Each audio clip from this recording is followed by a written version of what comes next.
Davyn de Bruyn, thank you so much for joining us at this morning's Networking in Nature here in Sydney.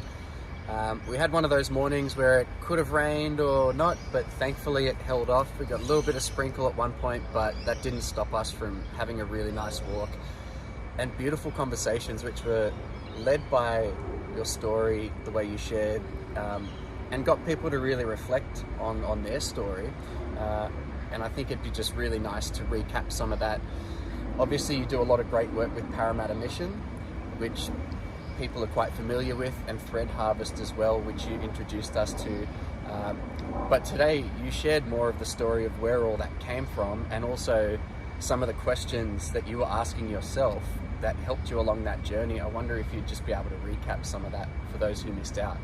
Yeah, happy to. Thank you, John, and thank you so much for having me. It was a great morning for myself as well. It helped me go deep into my understanding of these things that I've been journeying through myself.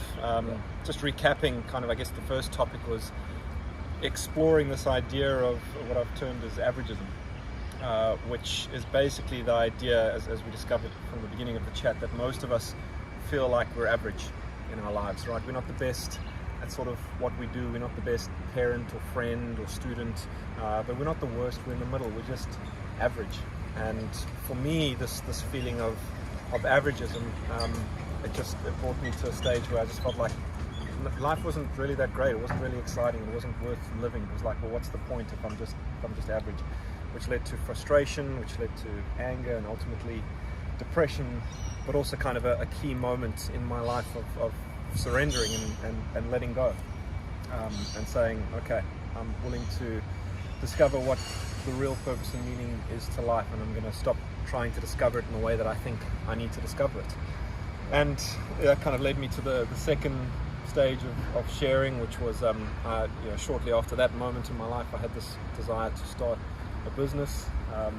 I'd never wanted to do anything like that because I was fearful of the idea of failing.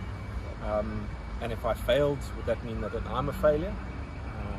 And I could deal with being average, but I couldn't deal with the idea of being a failure. But for some reason, I felt like it wasn't going to fail. I stepped out and I launched this business, and the process failed spectacularly. As I mentioned, it was a clothing label, a clothing brand. I didn't sell a single t-shirt in the first year of starting the label, which was incredibly challenging, but it brought me face to face with wrestling with this idea of what is failure, and actually how it's a key integral part of our journey and our growth, is that actually we fail forward. It's not like you're going to start something and it's perfectly just going to succeed the way you think it is, but actually the process of getting to that goal is one of continually changing and adapting and essentially failing, and it's a key part of what I've referred to as the abundant life, that your purpose and meaning and joy is often found on the other side of trying something and it not maybe succeeding the way you thought it would.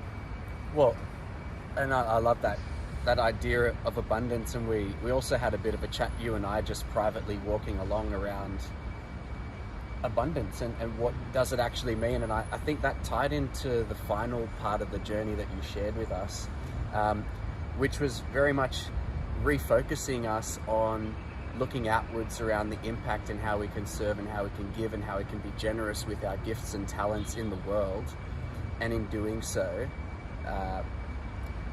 gain so much more nourishment, contentment, and sense of purpose and living a worthwhile life, maybe a life that is above average in some ways, or at least feels a bit more special. And that was really poignant, I know, for myself and a couple others that I was talking to. But I think that might be a nice place just to leave things on this wrap-up video, if you wanted to share how you made that link to the final point.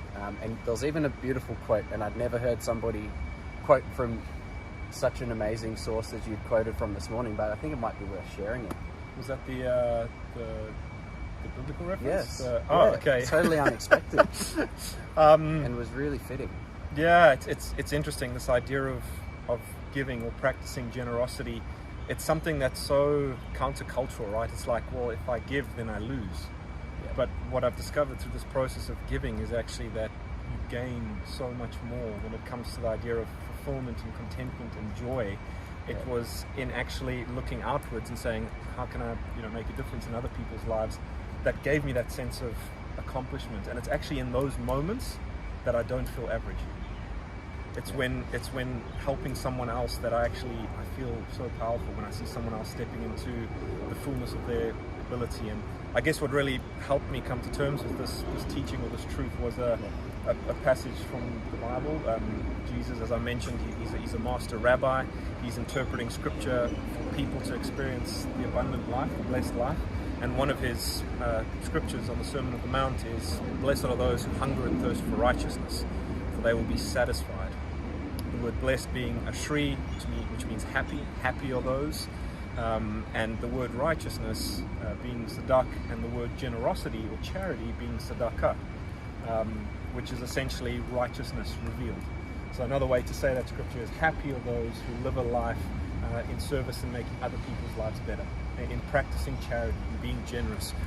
They will be satisfied. And like I said, my life has been a gradual progression of being deeply unsatisfied, deeply self-centered, and no purpose and no meaning, to one where there is just so much more abundance, so much more joy, so much more love and peace. And that's been a gradual progression of continue looking upwards and saying, okay, where else can I be useful? Where else can I have an impact? Where else can I help? Not to be seen as a good person, but actually selfishly for me, because it's simply just the best way to live. Such a beautiful philosophy, and I can undoubtedly say you brought inspiration, encouragement, and so many gifts to the group this morning. So I've got to thank you again for making the trip out here to Sydney. I know it's a bit of a way from Parramatta Mission, where you're based day to day, but we really appreciate you being here, and we hope to have you again. Thank you so much, Dave. Well, thank you for creating the space. You also travelled far to be out here to create the space for all of you, this amazing community that gets to enjoy the blessing that you've created with us, John. So thank you, my friend. It's been an absolute joy and a privilege. You're a good man. Keep doing